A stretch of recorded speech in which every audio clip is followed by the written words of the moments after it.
இன்னைக்கு வெள்ளிக்கிழமை பூஜை பண்ணணும். எங்க இங்க வச்சிருந்த காமாட்சி காணோம். கிடைக்காது அப்பா கிடைக்காது. இங்க வச்சிருந்த காமாட்சி விளக்க எந்த நாய் எடுத்தது? இந்த பாரு, இந்த குத்து மதிப்பா நாய் நீ பேசுற வழியெல்லாம் வச்சுக்க கூடாது. வீட்டுல இருக்கிறது ரெண்டு நாய் தான். ஒண்ணு பெரிய நாய், ஒண்ணு சின்ன நாய். நேத்து காக்குல மாட்டுக்கறிய மெல்ல முடியாம முழுங்குனிய, அது எந்த காசு? மாட்டுக்கறியா? ஏண்டா காமாட்சி விளக்க வச்சா மாட்டுக்கறி வாங்கிட்டு வந்த? பின்ன என்ன உன் பேர்ல பேங்க்ல 40 லட்சம் ரூபாய் பணமா போட்டு வச்சிருக்க, அதை எடுத்து உனக்கு சோறு போடுறதுக்கு. அனாவசியமா எல்லாம் பேசக்கூடாது. தின்னாச்சு முடிஞ்சாச்சு, கம்மாய்க்கெல்லாம் போயிட்டு வந்தாச்சு. ரொம்ப ஜாஸ்தி பேசிக்கிருந்த நெத்தி தவிர இடிஞ்சு கீழே விழுந்து. இருக்கிற பாத்திரத்தை பத்திரமா வைக்கிறதுக்கு என்ன வழியோ அதை பாத்துக்க.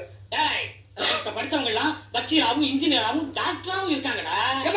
பொய்யெல்லாம் பேசாதப்பா. உன்கிட்ட 1ஆம் கிளாஸ் படிச்சவங்க டாக்டர் ஆயிட்டானா? ஹைஸ்கூல்ல படிச்சான், காலேஜ்ல படிச்சான், நல்ல வாத்தியார்ல படிச்சான், டாக்டர் ஆயிட்டான். நீ 1ஆம் கிளாஸ்ல வேலைக்கு சேர்ந்து 1ஆம் கிளாஸ்ல ரெட்டு ஆனது நீ பேசாத. இவ்வளவு தூரம் பேசுற பிறகு இந்த வீட்டுல உனக்கு இடம் கிடையாது. யார் எனக்கு? உனக்கு இந்த வீட்டுல இடம் கிடையாது. நீ இந்த வீட்டுக்கு வேலைக்காரனா வந்து வீட்டோட மாப்பிள்ளையாளவே நீ வெளியே போ. தாத்தன் சொத்து எனக்கு தான் சொந்தம். போவியா? ரொம்ப பேசுற. என்ன பண்ண போற? மனதை பறந்துடா. இந்த சொந்த எங்க வச்சிருந்த? 2 நாளா தடிக்கிட்டு இருக்கப்பா நானு. என் கஷ்டமெல்லாம் தீர்ந்துச்சுப்பா. ஒண்ணுதாண்டா இருக்கு. ஓடாதே. வேணாண்டா வேணாண்டா